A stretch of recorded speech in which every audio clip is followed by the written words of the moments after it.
Hello, my name is Christian Smart, and I'm going to talk to you about using integrated cost and schedule risk analysis to enhance project success. I'm going to highlight how important that is by looking at a NASA case study. I'm going to tell you a little bit about myself. I am the chief scientist with Galbraith Federal, a consulting firm for defense and aerospace agencies, including NASA. I am the former cost director for the Missile Defense Agency. I have over 20 years of experience with cost and schedule risk analysis, predictive analytics, probabilistic reliability analysis and assessments, and machine learning. I received an Exceptional Public Service Medal from NASA. I was named the Parametrician of the Year by the International Society of Parametric Analysts, and just this year I was awarded the Lifetime Achievement Award from the International Cost Estimating and Analysis Association. And I also have a PhD in applied mathematics. My email address is there, so I encourage you, if you have questions or comments on my presentation and you would like to contact me, feel free to do so. I also encourage you to connect with me on LinkedIn. You can find me there as well. I want to talk about motivate the problem a little bit before I get into the case study and talk about types of risk. There are three types of risks that are commonly recognized. Technical, which is when things don't work as planned, such as the space shuttle has a catastrophic failure. There's also cost, which is a project costs more than planned, and a schedule. It's when projects take longer than planned. And that's the focus of this discussion, is on resource risk. We're really going to be talking about cost and schedule risk. And like a three-legged stool, and that's why I have a picture of a three-legged stool there, is all three of these, technical, cost, and schedule, have to be in sync for a project to balance. I want to motivate this by talking about the problem of cost and schedule growth. It is truly a legacy of disaster. It is common across all types of industries. So my background is in aerospace and defense, and I initially drafted a book on risk analysis, focused on this area with applications in this area. When I went to market it, tried to find a publisher.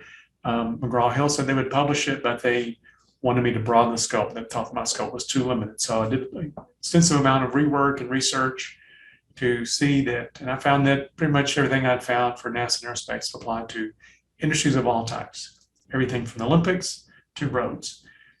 And I also found this very enlightening, because I found that my industry was not the worst, also wasn't the best. It was right in the middle of the road. Average cost growth for NASA missions is over 50%, and DoD missions. 8 out of 10 experience cost growth, and 1 out of 6 double or more in cost from the initial plans. Average schedule delays, depending on the study you look at, range from 27 to 52%, and the average schedule delay, 9 out of 10. So it's very common for schedules to delay in pretty much every industry except for the Olympics, because they tended to work with fixed schedules. And that had occurred every year before 2020. And then what happened in 2020? Well, we know the pandemic occurred, and the schedule slipped by a year from 2020 to 2021. They did hold the Olympics this summer in Tokyo in 2021. But the point of this is that the problem is common. It's been a problem for a long time. It's not getting any better. It's frequent. 70 to 80% of projects, regardless of industry, experience cost growth and schedule growth. It's very high, 50% or more on average for cost, and 30% or more on the average in terms of the mean for schedule. And it's extreme for cost. Cost growth in excess of 100% is relatively common, and that's when things get really bad. Okay, we'll talk a little bit about why these things occur. One is optimism. There is an innate bias. One of the factors that plays into this was noted by the psychologists Daniel Kahneman and Amos Tversky, who coined the term the planning fallacy, which is when we looked in and we plan for the future, we don't plan for the worst case or even the most likely case. We plan for the absolute best case, and that's a problem. There's also the same two psychologists also coined the term prospect theory, and losses are more painful than gains. And so that causes people to be risk-seeking when it comes to facing a loss. When you're looking at a lot of projects, there's a relatively limited upside, but a big downside in terms of cost growth and schedule delays. So when faced with that, project managers can be risk-seeking. So especially applies to public projects. We talked earlier about the problem of cost, schedule, and technical misalignment. If you try to do too much with too little in a too short a time, you're setting yourselves up for cost growth and schedule delays. Issues with estimation. There's also Moore's Law. Moore's Law is the exponential growth in technology over time that's been going on for several decades. If you pair that with projects that take years or even decades to complete, that means either requirements must continually be updated or the product will be obsolete when it's delivered. There's the issue of black swans, unpredictable, rare, unprecedented events that have a huge impact. This can be both positive and negative. We tend to focus on the negative, but it can be a positive kind of event, such as the advent of smartphones. So whatever you think about them, the advent of widespread communications technologies has been a black swan that's helped us cope and be able to work and be productive during the pandemic. Lake Wobegon, the Lake Wobegon effect. Garrison Keillor coined the term on his radio show. He talked about the town of Lake Wobegon and on his radio show, which was a fictional town where all the children were above average. Well, unlike the town of Lake Wobegon, not all project managers and project personnel can be above average. Sometimes people just aren't competent and they just are not doing the best job. Okay, I want to talk a little bit about a few examples that could occur, that have occurred and are currently occurring. James Webb Space Telescope, planned for launch soon. It's next generation space telescope, highly complex, but leadership was optimistic. They wanted it to cost less than the Hubble Space Telescope, even though the James Webb Space Telescope is much more technologically sophisticated. The MOSES, which is Venice's flood prevention program project, in Italian Mose, it was designed to prevent flooding in that city. It's taken so long to develop that the sea level rises that were predicted 20 years ago are out of date, and so it's not going to provide full protection. So it's already obsolete. The California High-Speed Rail project, currently ongoing, it's kind of been coming and going. It's been in the news a lot lately. It was initially designed to link Los Angeles and San Francisco, but it will now only connect two small cities in between. It's a mega project that's cost billions of dollars. That's really a mega waste. There's really no point in connecting those two small cities. The Sydney Opera House is a classic example of that began construction without a detailed plan in place, and they had one of the highest cost increases and longest schedule delays in history. Briefly talk a little bit about software, some software development examples as well, but the Phoenix Federal Pay System incorporated commercial off-the-shelf elements, which is intended to save money. You think, oh, well, we've got a commercial solution that we just take off the shelf and use that. But a bug in the system underpaid civil servants, and it cost billions of dollars to fix. Healthcare.gov, which is the Obamacare website, and that whole automated system, it was an agile project. But just because something is agile does not mean it's going to be delivered faster or better or cheaper. The system was rolled out before it was ready. There were technical issues. It was not designed to handle the expected number of users, and it required billions of dollars to fix.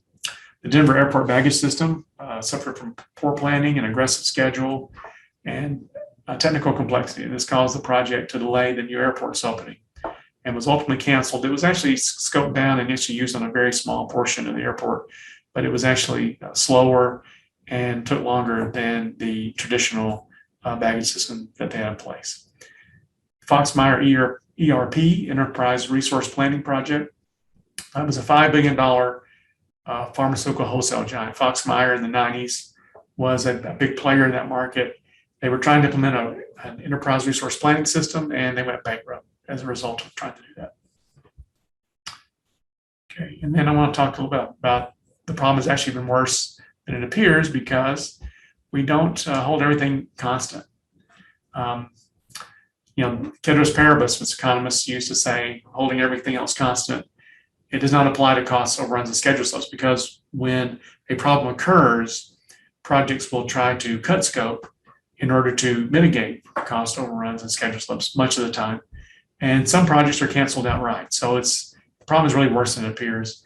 And while descale projects are still able to achieve some objectives, many canceled projects are a total waste. There are some projects such as the J2X rocket engine where NASA developed it as part of a canceled project. They finished the development. And then when they decided to do another project as a successor to the canceled project, or in place of the canceled project, they decided that wasn't the right solution. So they basically put it on a shelf. So they spent billions of dollars for something that will never be used. Okay. In the face of uncertainty, we need to consider more than just a single number, though. One way to look at uncertainty and consider uncertainty is to look at a few different potential outcomes and take an average, but a single number is not a good representation of that. And this is, I'm going to talk about a story here that will explain why this is the case. And it's the median is not the message. This was an article written by, the title of an article written by Stephen Jay Gould, who was an eminent paleontologist, an evolutionary biologist, and a writer. He was diagnosed with a rare form of cancer in 1982. He was told he'd expect 8 months to live. Being the investigative scientist that he was, he decided to look into the medical literature, and he discovered this expected value was a median and was significantly less than the mean. And you can see that in the graph that in these kinds of outcomes where things are skewed, and this is what the way that the survival rate for this cancer was, it was highly skewed. The most likely outcome is less than the median is less than the mean. So in this case, actually in his case, the mean was actually much higher than the median. And he discovered this was the case. He recovered from the cancer, went on to live another 20 years, and died from an unrelated illness. The number that Stephen Jay Gould was given was highly inaccurate. So, this occurs often the case in the things that we see, especially when you look at cost, look at schedule. It can't be cheaper than free. It cannot be faster than zero, right? You can't go back in time and deliver something. So there's a lower bound, but there's no upper bound. In such cases, things tend to be skewed. And that's typically the case with cost and schedule uncertainty. Okay, talk a little bit about terminology and what we mean by uncertainty versus risk.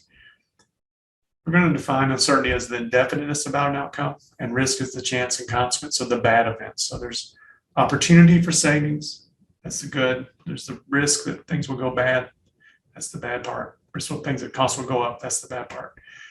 There's two different kinds of schools of thought when it comes to uncertainty analysis. There's on the right side of this chart, I mentioned the economics.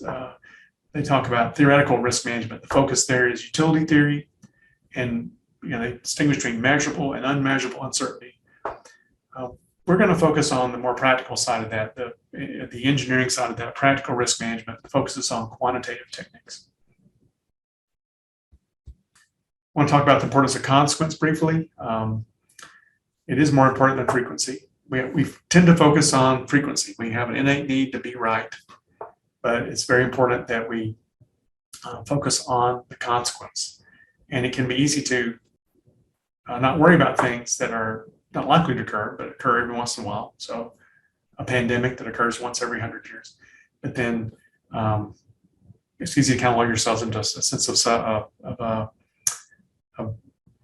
not deserved level of self-confidence that you don't worry about the risk because it hasn't happened for a while. But you never know what's around the corner. In 2019, we had no idea. I think most of us had no idea that a year later we would be dealing with this, and are still dealing with this. A few ways to talk about and think about the difference between consequence and frequency and the importance of consequence. One is a thought experiment by the mathematician Blaise Pascal, who lived in the 17th century in France.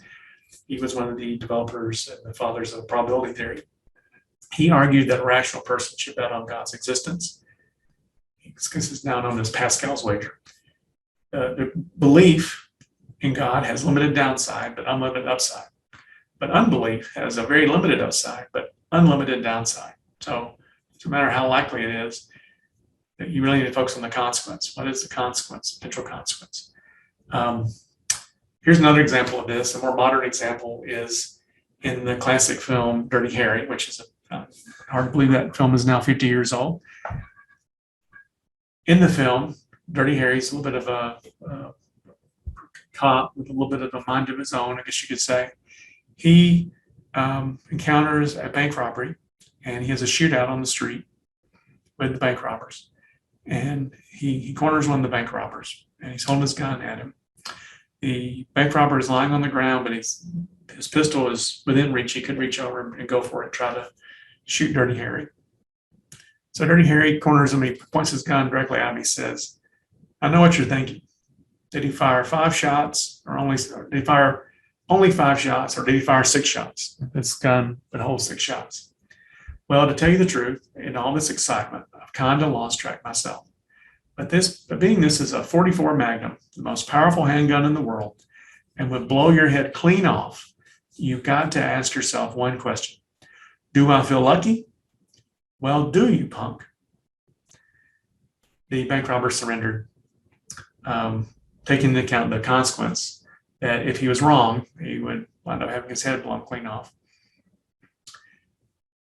He surrendered to Dirty Harry. Dirty Harry then pulled the trigger, demonstrating that he was actually out of bullets. So if he focused on the outcome, the gangster would have been, or the bank robber would have been right to gone for his gun, but he made the wise decision, and given that he did not know what the outcome was. So despite its importance, consequences underweighted. There's an innate bias to be right, as I mentioned earlier. The term probability neglect, which is used by some behavioral economists, is one example of this.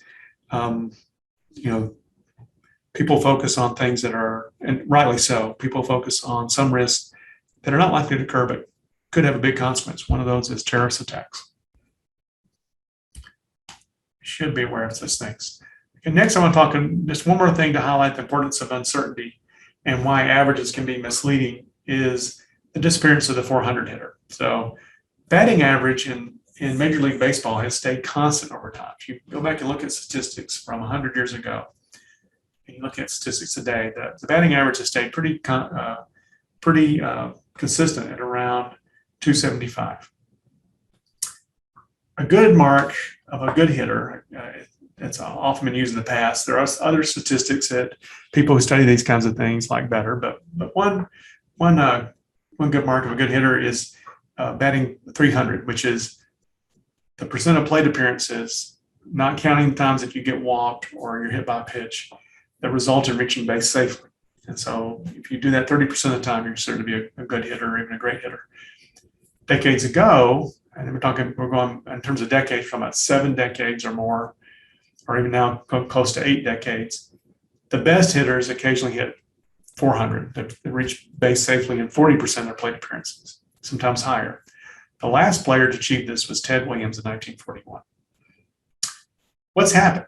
I mean, have baseball players gotten worse? No. Baseball players, if anything, probably have gotten better. What's changed, though, is that because of the game becoming more competitive, players make more money. There's much less deviation in player performance. In the 1940s, the chance of someone hitting 400 or better was 1 in 40,000.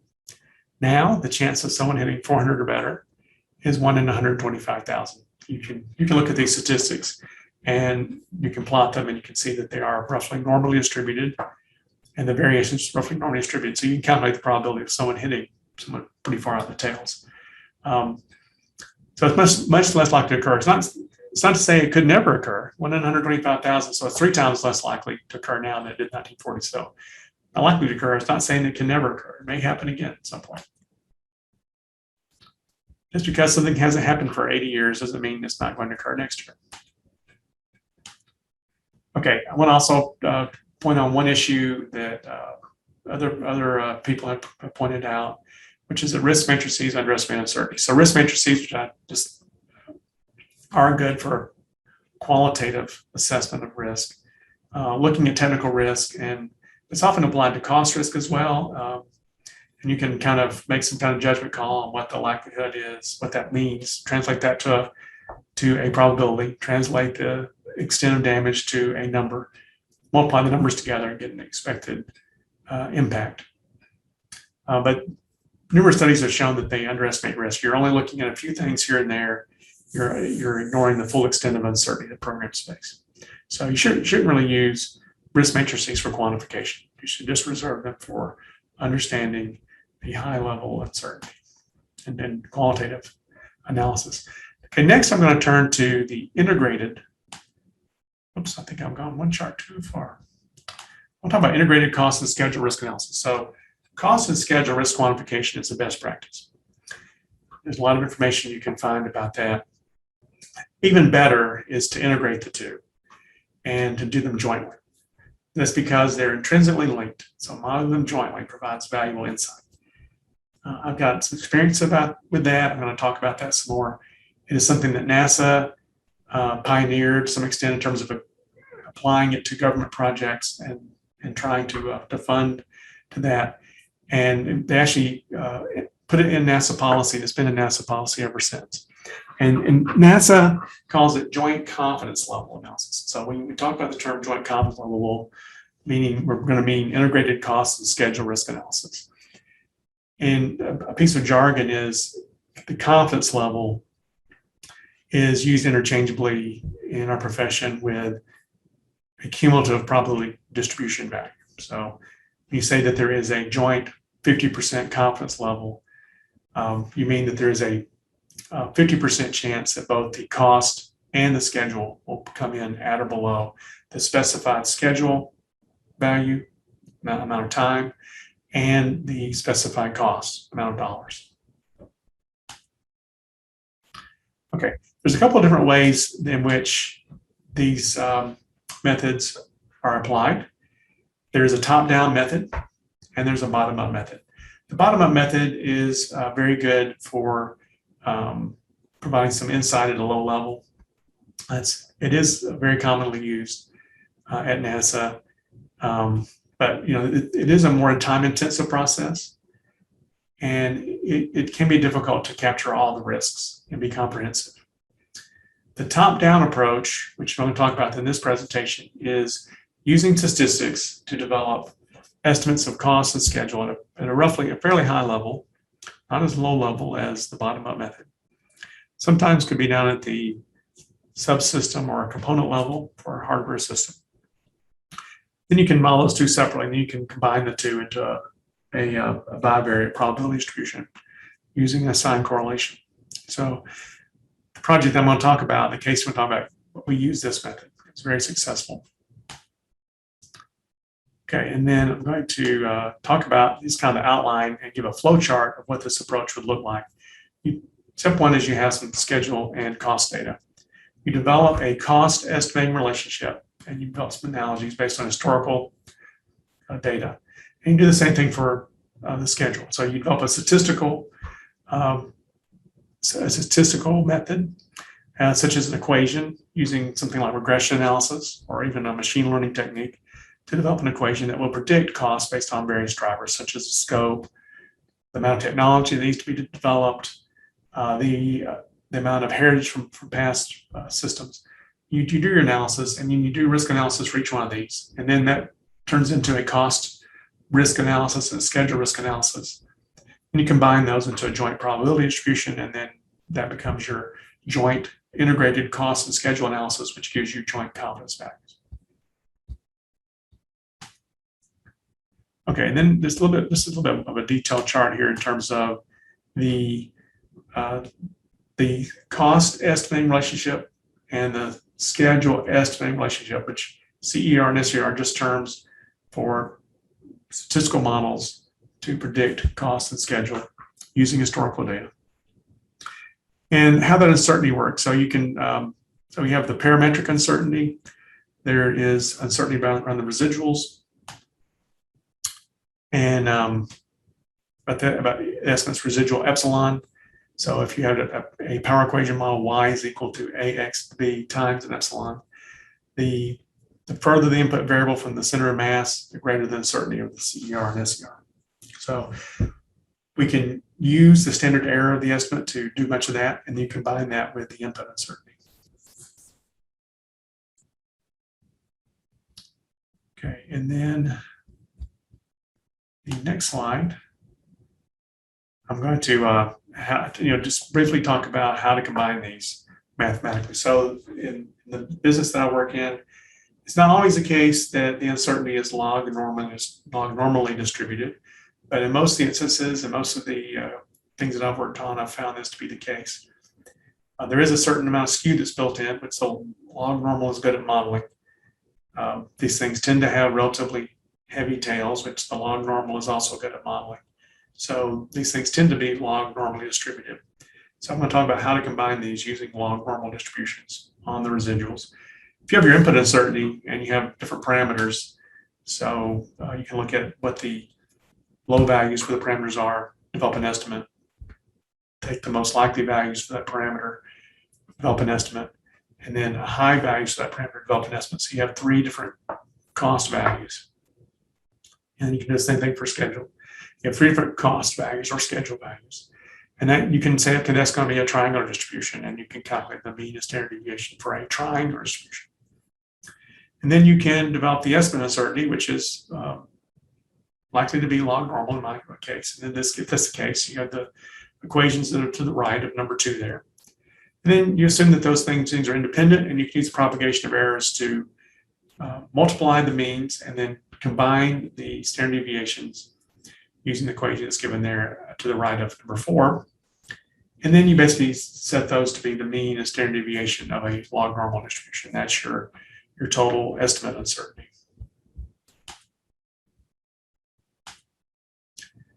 Okay, and then to the top-down parametric. So if you develop your CER and SER, you can do your cost and schedule risk analysis, and you can model that as a log normal or as a normal. Most of the time, your cost uncertainty is going to be log normally distributed.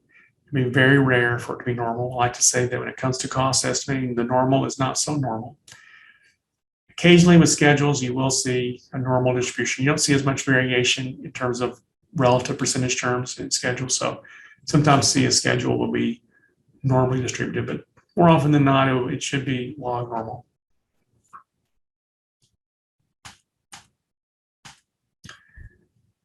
So the things that you would do is you would determine your point estimate values for project and cost, project schedule. You then develop a log normal or normal using the means and standard deviations that we calculate using the estimating uncertainty process. And we have to find a correlation. And we have to find a correlation between cost and schedule. And it's typically some of the value based on the study. I've done some analysis. Other people have done analysis. It's usually in the range of 60 to 70% because they're not perfectly correlated.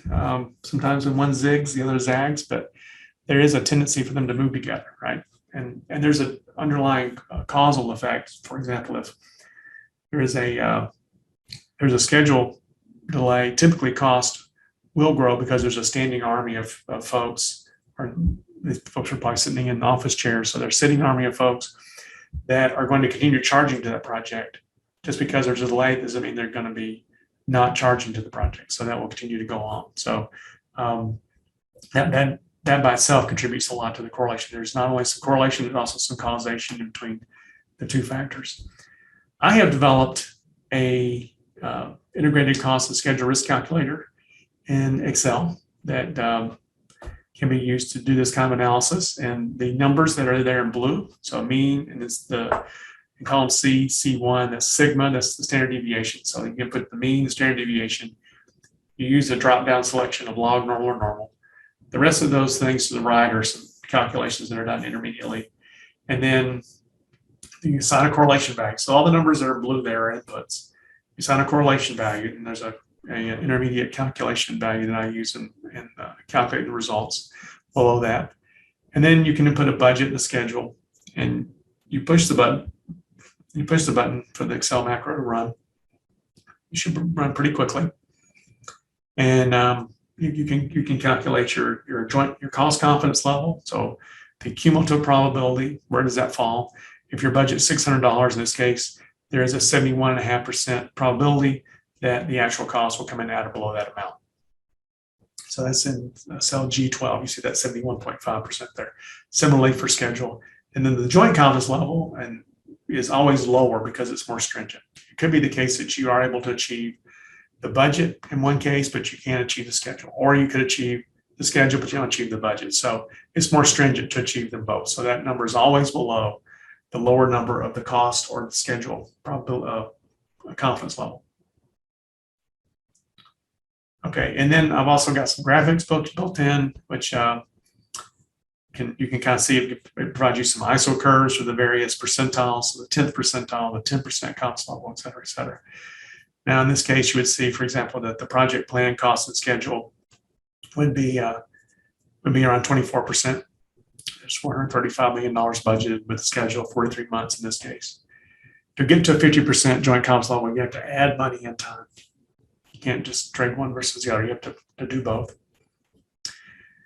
Okay, and then you can determine the JCL based on the current project plan. You can determine what your goals are. Are you trying to achieve 50% or 70% or higher value? Then you can figure what your reserves need to be to try to achieve that. It's always the case that you should try to give up and put money on contract to a higher level if a contractor is willing to propose a lower value. Put some incentives in place, award a contract to a lower level if you're a government agency or for a public project, but then hold some reserves in place, but don't tell the contractor about that, and incentivize the contractor if you can to try to achieve that lower value. There's a lot of strategic thinking that has to be done with risk management. It's not just about putting more money on contract. So here's a case study. So NASA's MAVEN, which was a mission to Mars, it's a robotic planetary spacecraft that orbited Mars. It was launched in 2013. I did the estimate for this in 2009, along with a few other folks in support of NASA. In 2009, we did the top-down parametric method to do the JCL.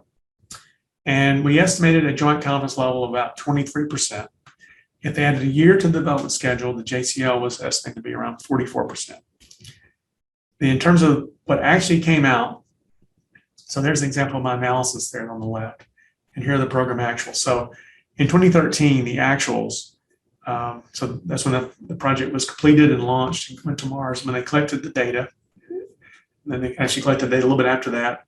And when they recorded that and put that in the NASA database, the actuals for cost and schedule came in at the 50% value for cost, within 1%, within, it's right on top of each other. So within 1%, hard to get closer to less than 1%.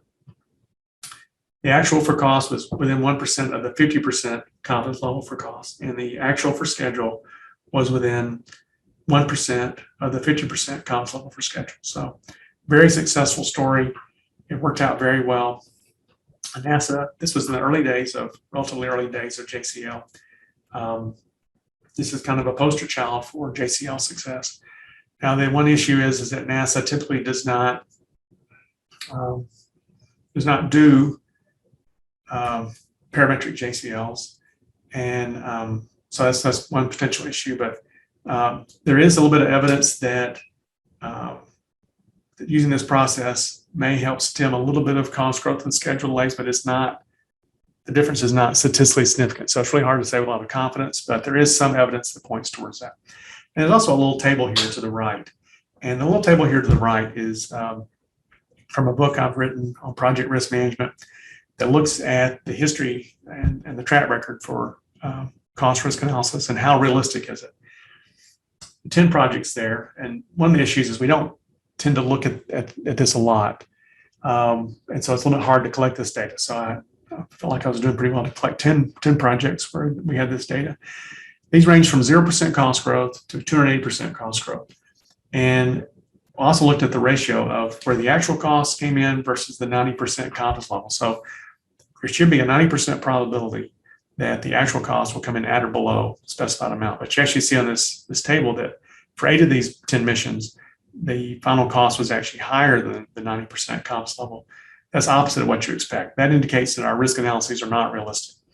Now, what I've highlighted there in red is that MAVEN was the one that suffered 0% cost growth, no cost growth in the project.